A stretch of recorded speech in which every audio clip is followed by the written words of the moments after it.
Good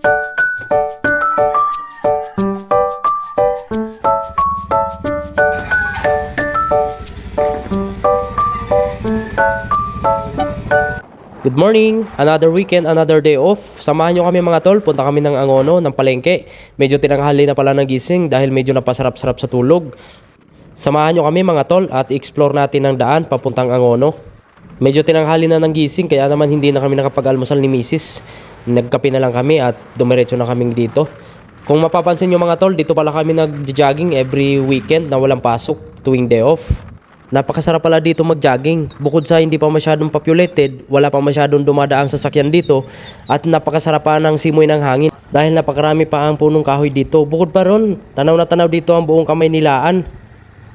Kaya perfect na perfect kung madalas kang mag-jogging sa mga ganitong lugar. At may mga coffee shop na rin dito sa tabi-tabi lang kaya hindi ka maboboring talaga pagka may kasama ka o kasama mo yung GF mo.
At dito na nga kami sa palengke. Medyo hihanap lang kami ng mapaparkingan dahil pagka ganitong weekend marami namamalengke at hirap makahanap ng mapaparkingan dito.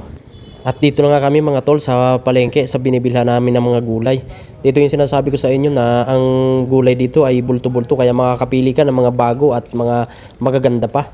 Pagdating pala sa mga fresh at magagandang gulay, si Mrs. ang expert dyan kaya si Mrs. ang pinapapili ko. At ako naman, tamang video lang at nag-aantay at tumutulong na rin syempre.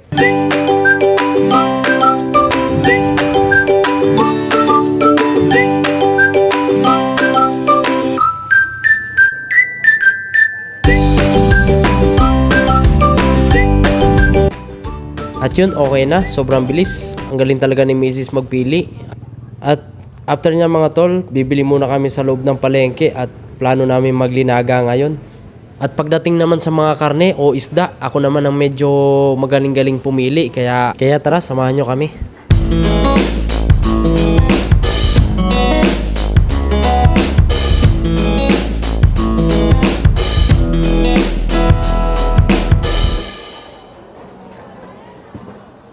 At yun mga sir, nakatapos na din at medyo ginutom kaya eto, almusal muna.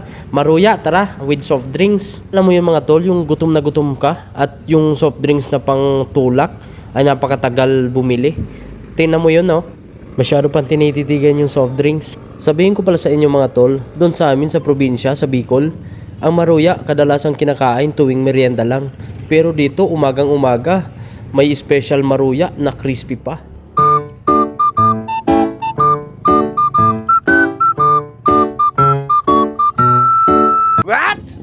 At yun mga tol, nakatapos na din sa wakas at pauwi na rin kami.